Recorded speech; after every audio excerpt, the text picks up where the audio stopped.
வணக்கம் சார். தமிழக வெற்றி கழகத்துல இணைஞ்சிருக்கீங்க. துணை பொதுச் செயலாளர் தகவல் தொழில்நுட்பம் மற்றும் சமூக ஊடகம் அது தொடர்பான துணை பொதுச் செயலராக பொறுப்பு உங்களுக்கு வழங்கப்பட்டிருக்கு. உங்களுடைய பார்வை என்ன சார்?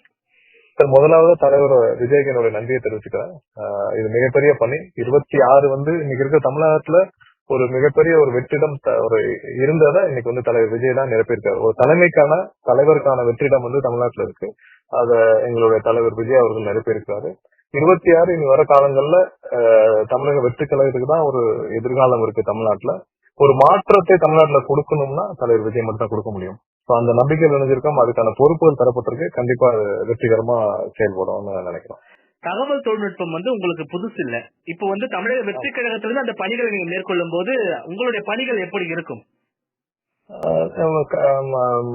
கட்சியில ஏற்கனவே நிறைய பல இளைஞர்கள், லட்சக்கணக்கான இளைஞர்கள் ரொம்ப சிறப்பா செயல்பட்டு வராங்க.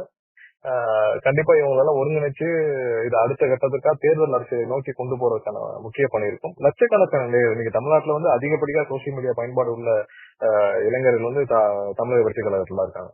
அதனால அவங்களை ஒருங்கிணைச்சு கரெக்டா கொண்டு போறதுடைய இதா இருக்கும். சிறப்பா இருக்கும். அதுல ஒன்னும் நிறைய யுக்திகள் இருக்கும். அது போக போக இருக்கும். அதை சிறப்பாக கொண்டு போய் சேர்க்க. இப்ப மற்ற கட்சிகளை பார்க்கும்போது தகவல் தொழில்நுட்பத்துல செயலாளர், தலைவர் போன்ற பொறுப்புகள் தான் பெரிய பொறுப்பா இருக்கும். உங்களுக்கு துணை பொதுச் செயலாளர் அப்படிங்கிற ஒரு கௌரவமும் அங்கீகாரமும் வழங்கப்பட்டிருக்கு. அதை எப்படி பாக்குறீங்க சார்?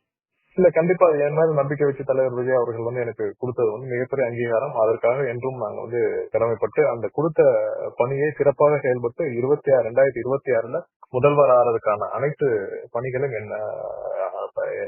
எங்க முழு மூச்சோட ஈடுபடுவோன்றது தலைவர் விஜய் அவர்கள் தான் 2026 முதல்வராக வர வேண்டும். அவர் தான் வருவாரு. அதற்கான முழு மூச்சோட பணியாற்றுவோன்றதுதான் எங்களுடைய முதல் கட்ட எண்ணமா இருக்கும்.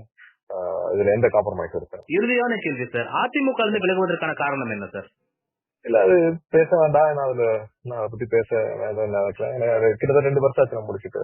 உங்களுக்கான முக்கியத்துவம் அங்க வழங்கப்படல அப்படிங்கறது காரணமா சார்? கிட்டத்தட்ட 2 வருஷம் முடிஞ்சிட்டு நான் ஆல்ரெடி ஜாயின் பண்ணி நான் கொஞ்சம் தவிர்த்துட்டு மூவ் ஆகணும்னு நினைக்கிறேன். அதை பத்தி பேச வேண்டாம் நினைக்கிறேன். இணைப்புல வந்ததுக்கு ரொம்ப நன்றி சார். நன்றி சார். நன்றி சார். தேங்க்யூ.